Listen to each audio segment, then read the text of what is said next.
Real E-Savvy Radio, your guide to more informed home ownership.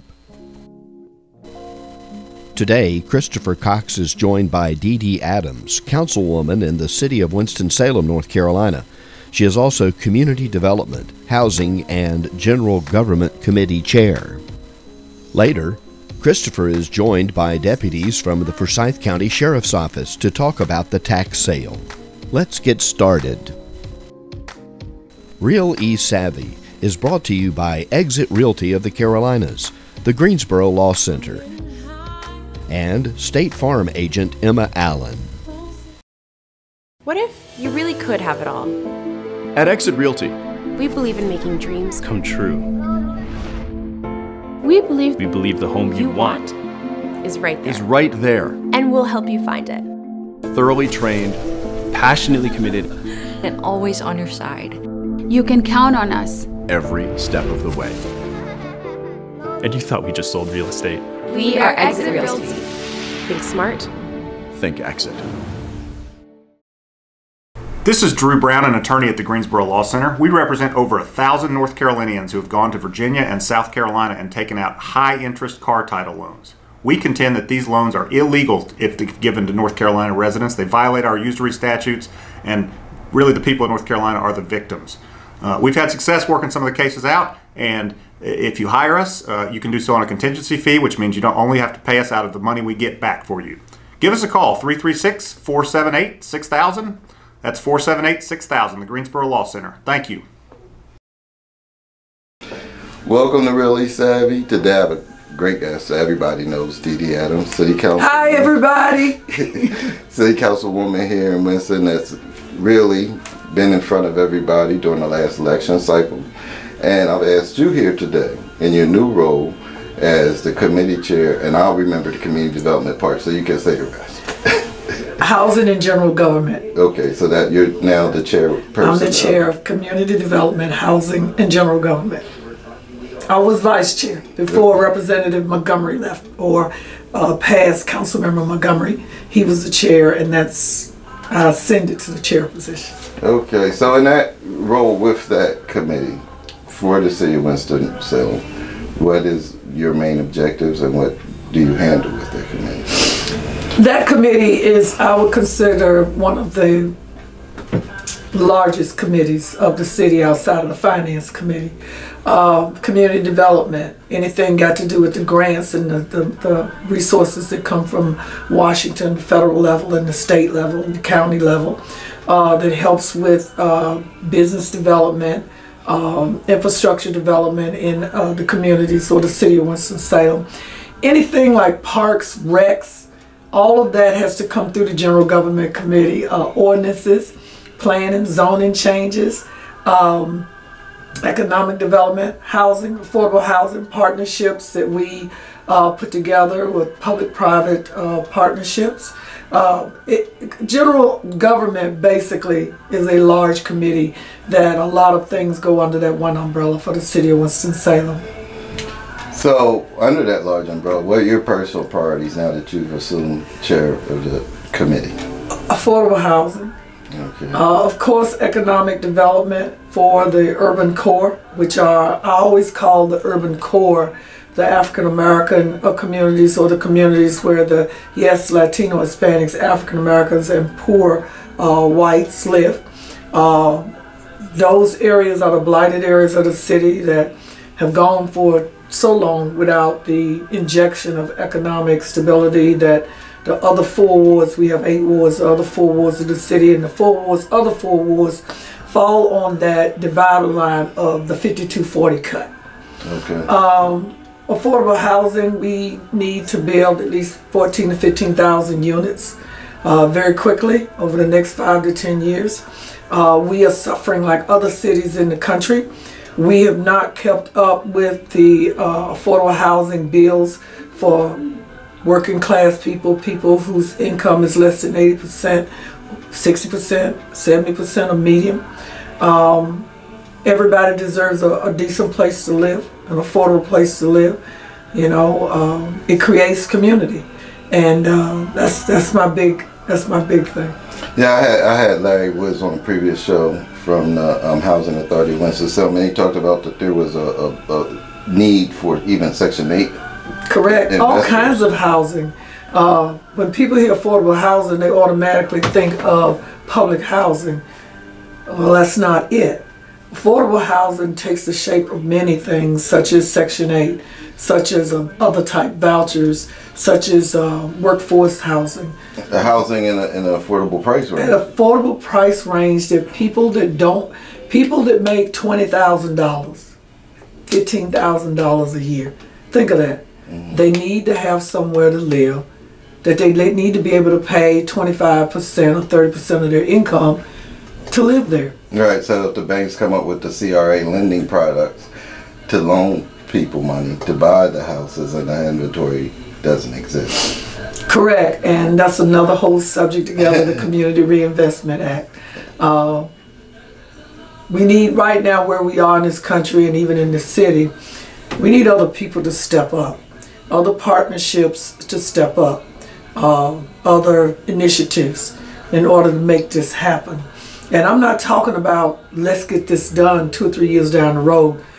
As soon as this year, within the next 6 to 12 months, we need to be developing housing on an ongoing basis. The City Council has developed a housing initiative commission, affordable housing, which has a lot of stakeholders on it, who their major expertise, a lot of them has been housing and collaborative partnerships, nonprofits in the community. So we're looking forward to working with them. We're also looking at, we need to have a fund, a housing fund, and we do, but we need to figure out how do we keep, the funds coming in, the money, so we can build houses. We have it, but the city has not developed, like a lot of cities, a revenue source or stream to fund that fund for housing. So you're talking with regard to the city of Winston-Salem being a developer. Yeah. Well, yes, a partnership in a developer. We don't do that very well. We do sewer, water, parks, sanitation, streets, sidewalks, fire, public safety. We partner. We're like a go-between, a pass-through for the funds from the federal government, the state, the county, and public-private partnerships. The city is the person that facilitates that process. So let me put it, let's try to get it really, help me help you, make it understandable. So how does that translate to an individual person or an individual investor, potentially? A potential investor needs to get with our community development department and see what resources we have available, home funds, housing tax, low-income housing tax credits through the state. We have various different funding sources that if developers come and talk to us, and they do, they want to do a housing complex or build some houses or apartments or condos, then we help them put the package together. We work with them, their lending sources, banks, whatever, and we make it happen. Much like out on the north side of town, we have the Enclave. On Shadowline and Bethania Road, Station Road. The name of the company was the Valentine Group out of Ohio. They came to see me in '09, right after I got elected. And they wanted, that property was supposed to be condos, and it went belly up with the housing market recession. They wanted to develop a partnership with us, and we talked, and our folks got with their folks, and they got with the state and the county. And now we are now working on Enclave 2. Enclave 1 has 68 units. Nice, 2-car garages, affordable. And what happened was we have a waiting list. We've had a waiting list since the things were built. Hundreds of people. So we went into another collaborative partnership with them to build Enclave 2. And we're now building 96 more units right next door to it. But I tell anybody, please, if you want to go take a look at this, it is what affordable and community housing should look like in a community. It's beautiful. It's gorgeous. Organization-wide or church community that has these buildings that are older and need care. They need upgrades, roofs, heating systems. Is that, when you talk about public-private And I said, you know, how does it affect a person? Yeah. Is there potential for that to? There's potential for nonprofits. Nonprofits are the partnerships too. Nonprofits, public-private. They come in, and if, let's say, a church group is a nonprofit and they have a nonprofit or a CDC, Community Development Corporation, they can come in and say, you know, we got this property over here, we bought this and we want to rehab them. There is money for that as well, that the city will work with you to make happen for you. This is the biggest question, because whenever I bring it up and I'm in meetings, man, nobody has time to wait for that. It'll be years. In that kind of scenario. The city is changing just like a business. And when I came on board in '09, because I did 40 years of manufacturing, corporate type America jobs, whereas there were missions, objectives, goals, expectations, results oriented, smart statements. And when I came on board, I said, this is gonna get better. And talking to the city manager and staff, I told them, I know you guys don't like change, but you're gonna have to change this. You're gonna have to start running this more like a business versus just it's government, it's slow. No, and we're constantly working, Chris, every day to make this better. I would venture to say that if anyone does business with the city and it's not being done, the first thing you ask for is the timeline. Can I have a handout or email me the timeline if I come to you and want to do a development or rehab or a partnership? Once you get the timeline and you start your paperwork, whatever that day is, if it's not proceeding and we have staff members that are supposed to monitor this and move it, because there's a timeline that these things have to get done. We just brought on some new staff, very happy with them. They're go-getters. They get stuff done. They think like me. Let's get this ball moving. Okay. So if it's, and I have a project in mind. I'm talking to y'all. You know I'm talking to. He's giving full disclosure. That's what we call it, people. Full disclosure. So if it's, say it's a roof, say it's the building has upgrades like heating system, roof, grading, and that's not a huge project in the grand scheme of things. It's a small project. Is that a 6-month timeline, a 3-month timeline? I have no idea, because it depends. Again, you got to have inspectors to come in. You have to have the people that come in that from the city, the government side, to inspect, to basically ensure that we're protecting the resources of the taxpayers of the city. Then you got to work with zoning. Then you got to work with engineers. You have to get all of this together to see, okay, this property, is this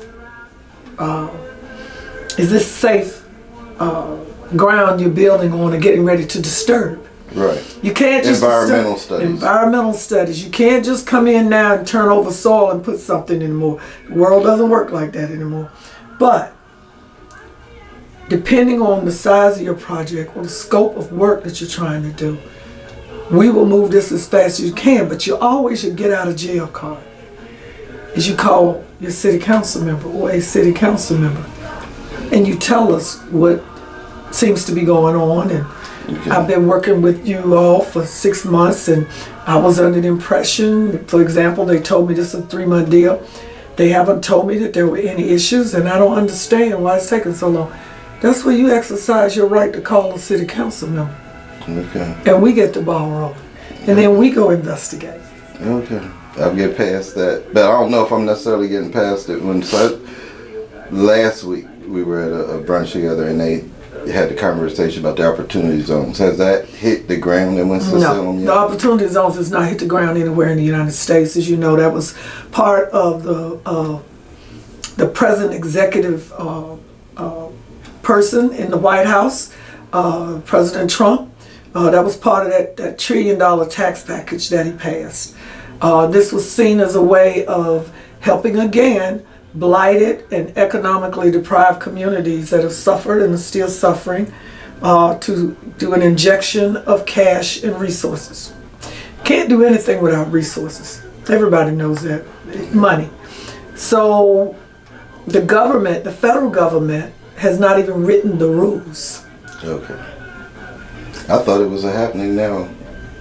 No. And then you have the states who are writing rules. Okay. So we have to wait now to see where it goes. So right now we're all in a holding pattern of education and knowledge, of learning as much as we can about what is the intent of the opportunity zones, how did they get picked, you know, the governors and cities picked, mayors, councils picked opportunity zones. Oh, so they've already been established where they'll be? Everywhere in the United States they've already been established. Big transformations in Winston. With all the committees and everything you're talking about, I would be remiss if I did not talk about Business 40 and all of the change that's going on there. Is it too much, too fast? How's it coming? You know what I'm going to say? Hell no. No, everybody again has to understand the way the world and government and transformation works is, if we all, and I'm going to take it back to square one for me, what it means to me, if we all turned out and voted for people that have track records for getting things done, that comes from the federal level all the way down, then these projects would move faster. If we had an infrastructure bill, much like the New Deal was back when Franklin Delano Roosevelt was president, to get our economy going, to get people to work, he created the middle class with that. Mm-hmm. That would have been done a long time ago. But see, what you had was, you had I call it a system of people that didn't really want Winston to be any bigger and better than what it is. I mean, it really that's my perspective, and I can say that because I was born and raised in this town. You just said something that made me think about another part of your conversation at the brunch. BB&T, My point exactly. If you've lived as long as I have in this city, and you've seen the big name corporations leave us and go other places or close down, you gotta wonder, you know, and I know some people, I'm not a conspiracy theory person, but I just look at things for what they are, for what it means to me. This is not the city's view, this is D.D. Adams' view. You know, when a business closes and we can say, well, it's gonna bring more jobs, show me the jobs. Again, you got to give me results.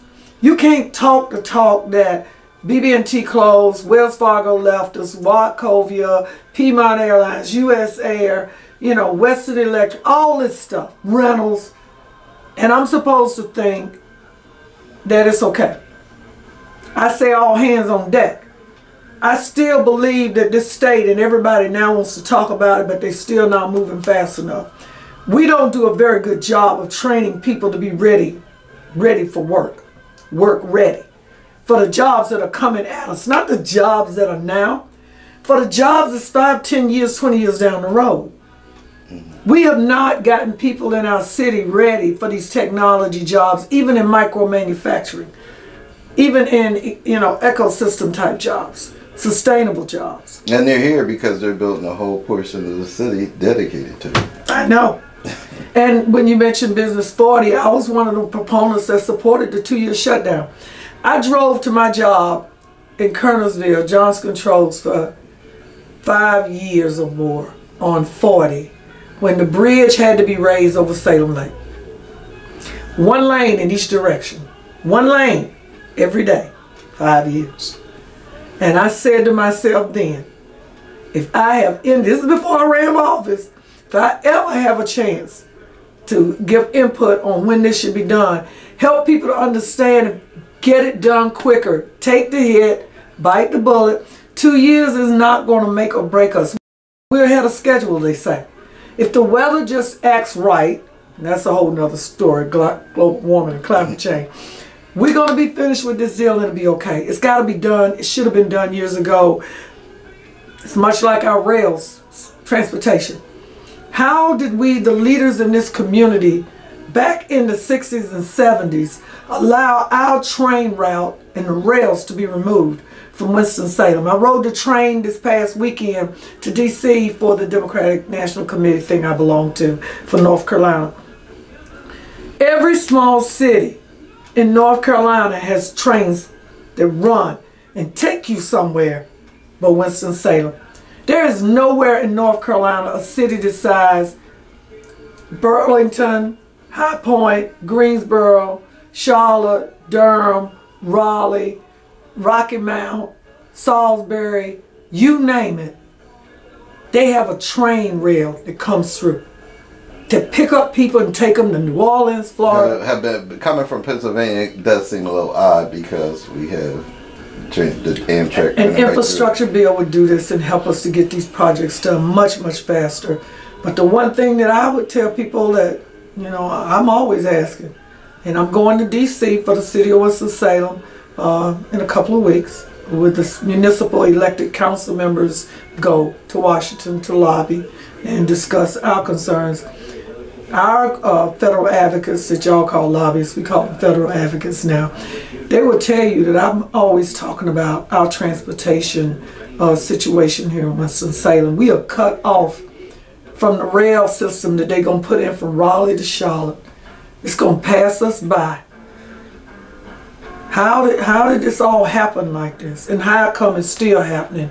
So I want people to understand you need to be talking to your elected senators, U.S. senators, Senator Tillis and Burr, and your Congresswoman, Representative Fox and others in the state, Representative Adams and anybody else, to help them to understand that Winston-Salem, we will never grow at the rate, to me, that we want to grow unless we fix the transportation issue, highways and rail, unless we also get our folks work ready with collaborative interns and partnerships with teaching people a skill as early as 12 years old in school, along with liberal arts and other educational requirements.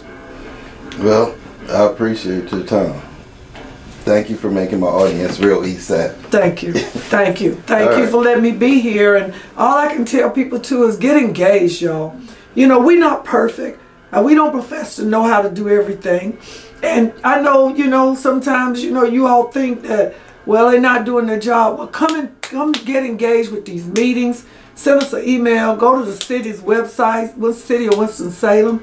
You know, let's hear from you to help us be able to be better. Thank you. You're welcome. When Real E-Savvy returns, Christopher will get into the Forsyth County Sheriff's Office tax sale. In life, some things just go together, like a burger and fries. And home and auto insurance from State Farm. So make it a combo. Combining your home and auto insurance could save you time and money. And who doesn't like that? Just call State Farm agent Emma Allen and find out how you could start saving today. It's just another way we're here to help life go right. Call 704-372-1088.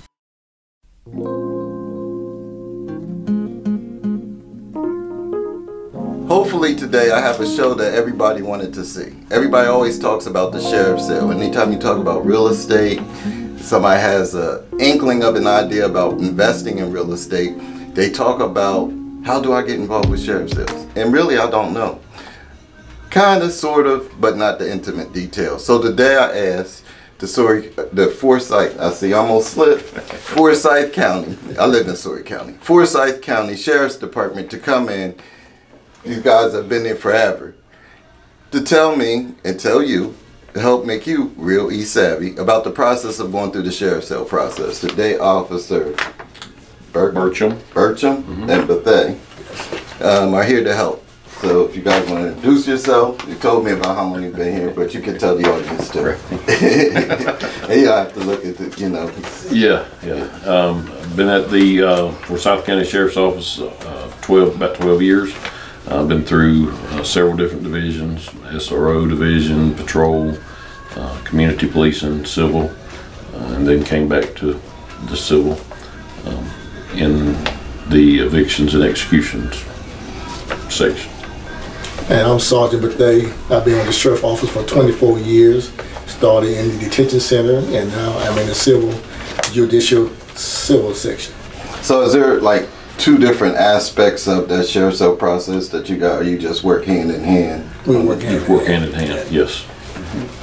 I want to ask you, and you may be able to, I want to talk about going through the process of obtaining and how to avoid going through. I don't know if the second part is really you guys' forte, but as far as somebody being involved with the actual purchase from the sheriff's sale, do people have to appear? How does the whole process start? And do you have to have a pre-approval? How do you go in and start with the sheriff's sale process?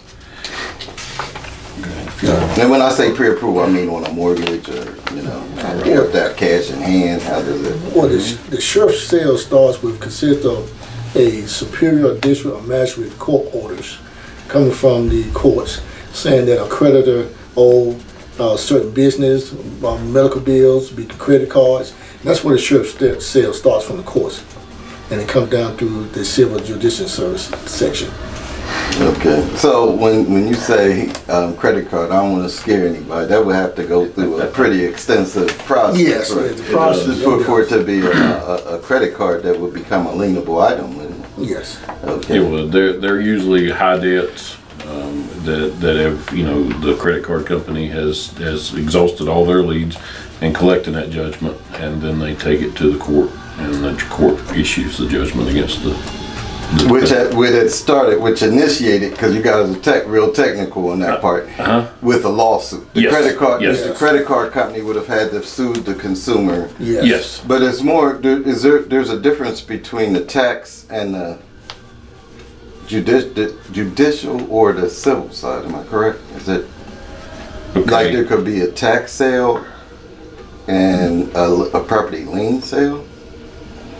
The tax, if I'm understanding what you're asking, the tax sale is usually for taxes owed. Right. The tax department handles most of the Department of Revenue. They handle most of those sales. They do their own most of the time. They will go out and seize property. They do it under different guidelines and different statutes that warrant them to take your property. So it's like a federal or state, other than we're county, but they're more like a federal or state, and they don't have all of the necessary paperwork before they can lien on your property. It's the tax. It's the taxes. They don't have to have all the court orders and things that we have to levy on your property. Now, is there a certain date of the month that these are done every month? Or is it? No, it's not done every month. It just depends on when we have property to levy on. There's no certain date every month. It just depends on when we levy on the property, and we have certain guidelines that you have to go through. The DMV requires us to have at least all their paperwork at least 20 days to get their paperwork back to them. And send back to us to know that we're going to sell the vehicles. Okay. And then on real property, we have to post it. It has to be posted in the newspaper, also at the courthouse. And to do it, you have to do it 2 consecutive weeks. So that brings the sale, on out, because newspapers, we're getting away from it a little bit. Yeah. But there's still the newspapers out there, so we have to post that in the newspaper. So that's why it drags it out a little longer. Usually about 30 days. Yeah. So is there, your website, can somebody pay attention to your website and know the? Pay attention to our website. There is a section on there, which is auction. Public auctions. What's the website? Oh, I'm sorry. The website, Forsyth County Sheriff Office website. Once they go onto Forsyth County Sheriff Office website, there'll be a drop-down box with services and drop box show auction, and they can look and see what all the sales we have and the dates. And also we have pictures on the website of what property we are selling also. And so maybe someone can do a research on whether it's a real property or personal property. They can do a research on the DMV, whatever. So is there any opportunity for someone to go in and inspect the property on the inside prior to the sheriff's sale? No, sir. Just on the date of the sale. They can come a lot earlier. We have our sale on 12 noon. We start at 12 noon on the day of the sale, and they'll show the date on the website. They can come early, like 11:30, and they can walk around and look over the property, whatever, when we do a personal property. Now, real property is a little different. Real property, we do this auction at the courthouse. And where we have paperwork and showing them what is the property description of, and that's on the website also. But they can come down on the real property sale at the courthouse and just ask a question about it. So do they have, does a consumer have any, and just, you know, speaking about real property at this point, any recourse if there's something defective about the property that they purchase? Oh, all sales, sheriff sale, we sell as is. There's no warranties, as is. That's what we sell our properties to. And so I walk into a sheriff's sale and I'm going through the bidding process, and say, just using a hypothetical number of $50,000 that I have the winning bid. What happens next? On a real property sale, we have to have a 10-day upset bid. Once the sale is complete on that date, we send to the clerk office. It was called a 10-day upset bid, where another bidder could come in and bid on the same property to the highest to that property, that money. And what that do, the 10 days starts again. Another person could come in and bid again on this on the real property. So this real property sale can go on and on until the complete of the sale, and that comes from the Superior Court. They would let us know the sale has been confirmed, and then once you get your confirmed sale, the sheriff do what we call the sheriff deed on the real property sale. The sheriff and our county attorney do a sheriff deed, sign it off, and then you bring your monies down to the sheriff office, and then we'll render you over the deed, and the property belongs to you. But when they start the offset bid, isn't there a deposit made at that point? Yes, there's a deposit made on the offset bid. How much is the last bid is? Okay, so the first bid is a person. Go ahead. No, go ahead. The first bid could be, like, for example, $2,000 to the highest bidder. Okay, the next bidder can come in 2 days later within that 10-day period and do a $3,000, and they have to put a certain percentage down. Oh, okay, and is that a set percentage, or does that vary? It varies. Yes. Okay. Yeah, it varies on different properties. Now, personal property, they take possession of it that day. Okay. Any vehicles or anything like that, you take possession of it then. There's no upset bid process for personal property, such as vehicles or any other thing we have. What happens if, a couple questions. What happens if nobody bids? Like, is there a stash of real and personal property sitting around that hasn't been bid on or purchased? What happens after that? No, we don't have any now. We will postpone it one time to if no bidders show up, or if just one bidder shows up. We have to have 2 bidders to have an auction. So if just one bidder shows up, we'll postpone it. Try to get more bidders there the second time. That way, we usually get rid of the property. Usually, people show up to our sales, and we have pretty good turnout so far.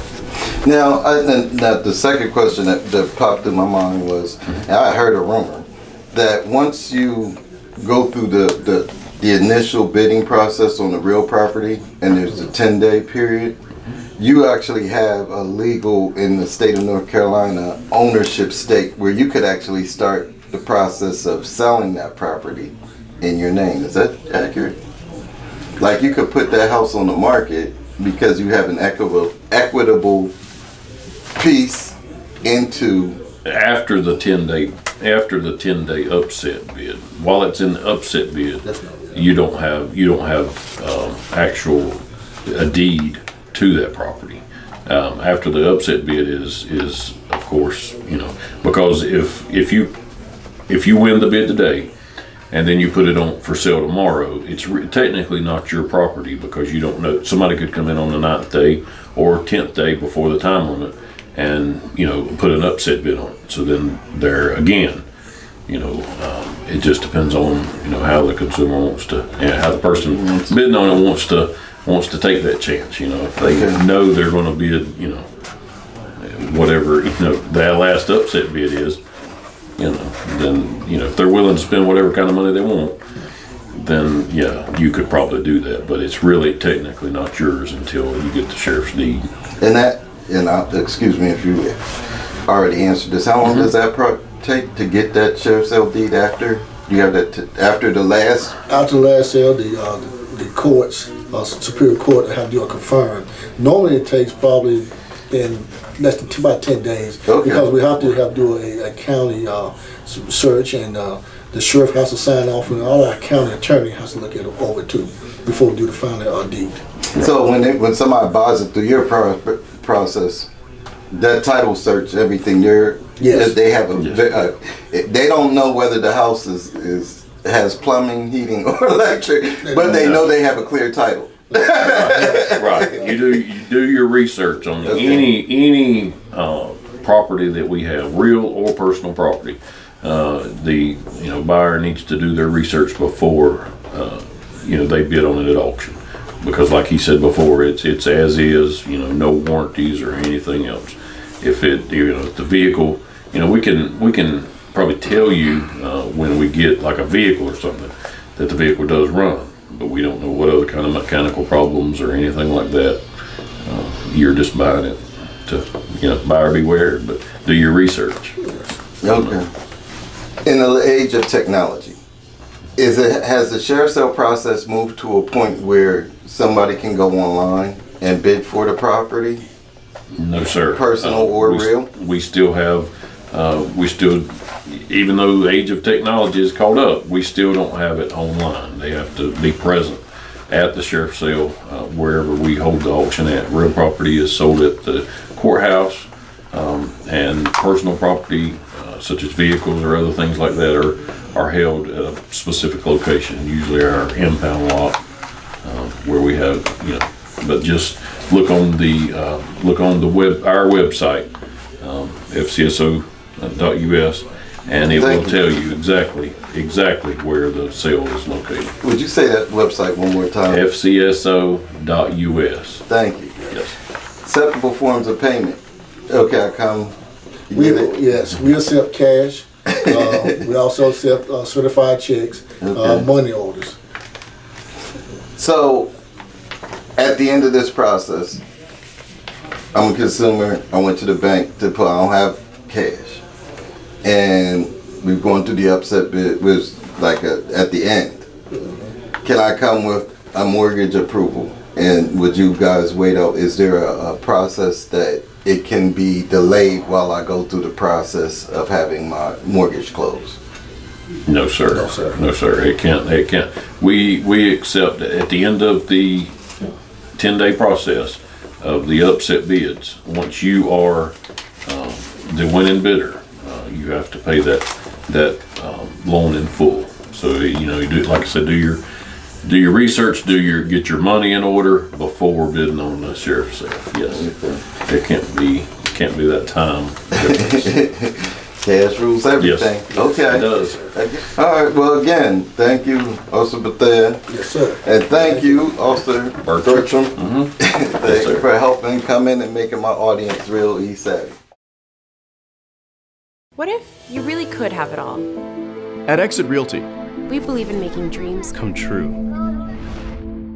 We believe the home you want is right there. is right there. And we'll help you find it. Thoroughly trained, passionately committed, and always on your side. you can count on us. every step of the way. And you thought we just sold real estate. We are Exit Realty. Think smart. Think Exit. This is Drew Brown, an attorney at the Greensboro Law Center. We represent over 1,000 North Carolinians who have gone to Virginia and South Carolina and taken out high-interest car title loans. We contend that these loans are illegal if they're given to North Carolina residents. They violate our usury statutes, and really the people of North Carolina are the victims. We've had success working some of the cases out, and if you hire us, you can do so on a contingency fee, which means you don't only have to pay us out of the money we get back for you. Give us a call, 336-478-6000. That's 478-6000, the Greensboro Law Center. Thank you. RealESavvy.com has resources to help you become more informed about home ownership. Visit the website and stay tuned for the next Real eSavvy radio broadcast with Christopher Cox every fourth Sunday at 9 a.m. Real eSavvy Radio is a production of RealESavvy.com and is produced through the facilities of Southern Broadcast Media, LLC. Real eSavvy is brought to you by Exit Realty of the Carolinas, the Greensboro Law Center, and State Farm agent Emma Allen.